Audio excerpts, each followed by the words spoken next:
Hey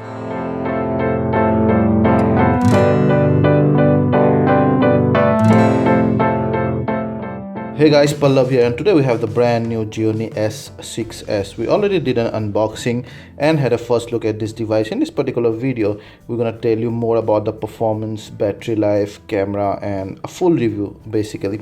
So this one costs just over 17,000 here in India, and the highlight of this device is front flash. So it's kind of a selfie-centric device. You can see a typical Gionee kind of a box. They generally give this wider boxes, and you can have some of the quick specs over here: a 5.5-inch full HD screen, Gorilla Glass protection, 2.5D, 13+8 with a flash, and then Android 6.0, Amigo 3.2, 3GB plus 32GB, dual hybrid SIM card arrangement, a 6753 MTK, that is 1.3 GHz processor, 3150 mAh battery, and some of the other stuff. So let's just quickly go ahead and open the box.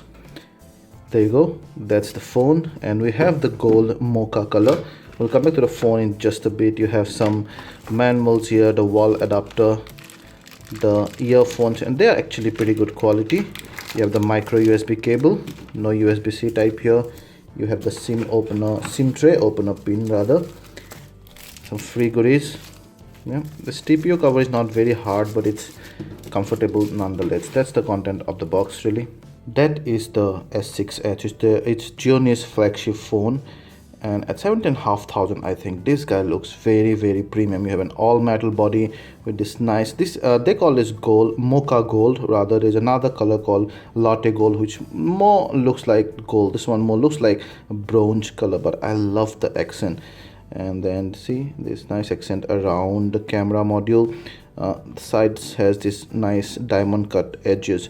It's over 8 mm of thickness, and then about 166 gram, but still it feels amazing, maybe because of that slightly curved back. You have a 5.5-inch screen, full HD resolution, that's the 8MP camera, and that's the flash. You have your hotkeys and other sensors and stuff there. A dual hybrid SIM card arrangement, micro USB 2.0 port. You have 3.5 jack, power button, volume rocker, nothing much here. 13MP back camera, LED flash, fingerprint sensor, the brand new Gionee logo, and you have your speaker grill. You cannot open the back flap, of course. It hides that 3150 mAh, or yeah, that battery, which should be pretty enough. We'll talk about that battery, but overall this device looks great.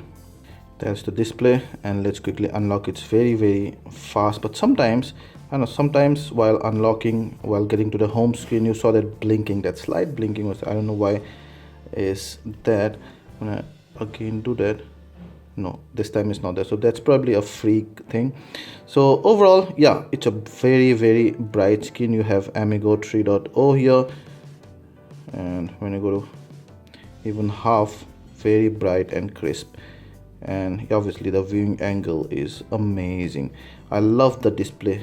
So you have Amigo 3.2 on top of Android Marshmallow. Yeah, Amigo 3.2 does not have, these are our apps. Amigo 3.2 does not have any app drawer. Let's go to settings and see there. Yeah, 32GB.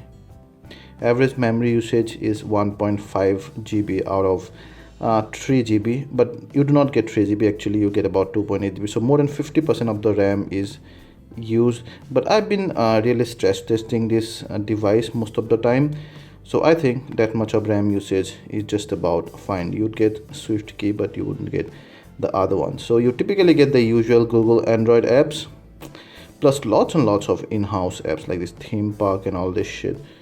Can you go ahead? You cannot go ahead and uninstall those, I'm afraid, but you have some third-party apps like these games and all, which I think can be unsubscribed, yeah, uninstalled rather. So those, we can uninstall those. So the third-party apps can be uninstalled. The first-party tools, in-house tools, cannot be uninstalled, and I suppose you cannot uninstall the Google Android apps as well. Let's quickly check out the camera. It took some time in loading. Not bad, not very fast, but not bad. You have an HDR mode here, which kind of takes a while, and then the face beauty and video. Overall quite smooth. It record max or full HD video. Now, let's take a look at the USP of the device, the front camera. The 8MP front camera, well, it's usual. I obviously would not pay a premium for this, but what's important here is this flash. Now, selfie camera in general haven't evolved much in phones, but at least having a flash and having these options, for example, screen flash, your iPhone has on this screen flash, steady light is very good for video, and then you also have flash on and flash auto. That kind of gives me some great options, you know, under low light, let's say in party when I want to click my selfie. So that really helps, and that's good, although it files straight into your face and sometimes your face kind of you know, washes out, but then this screen flash in particular is a good option. So we checked the image and video quality. Overall they are very good, but then they are similar to what comes in device that are, let's say, under 15,000 Indian rupees. You get good enough detail under enough light, but under low light noise creeps in pretty quickly. Not very sharp images, and specifically softer towards the edges. In the center we find it quite nice, and I'm talking about that from a point of view of a 17K phone. If I was talking about a, let's say, 13 or 14K phone, then that camera would have been definitely very, very good. Even this camera is very good, but note that at 17K at least you would not pay 4 to 5K premium for this particular camera, but at around 15,000, 14 to 15,000 device, this camera is perfect. It's very, very good.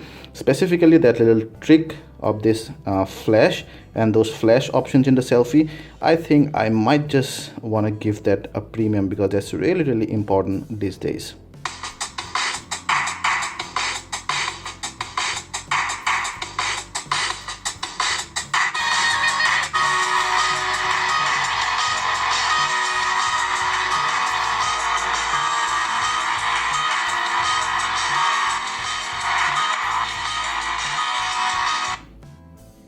So good enough, loud enough speaker output, but then it's slightly on the screechier side. The bass, well, is decent, but nothing much to write home about. The treble is good though.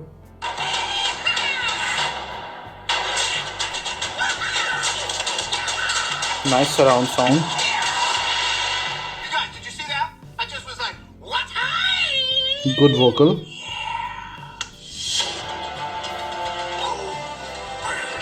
The movie viewing experience is good, and even many people can watch the movie together. You can see the viewing angle is great.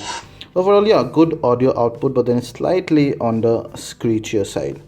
Now we got about, I think, between 9.5 to 10 hours of battery life on a single charge, which I think that's of moderate usage. And we did some benchmark testing. It consistently scored below average, but then it does not have the most demanding CPU as well. And we also played some games, and it could play them pretty well.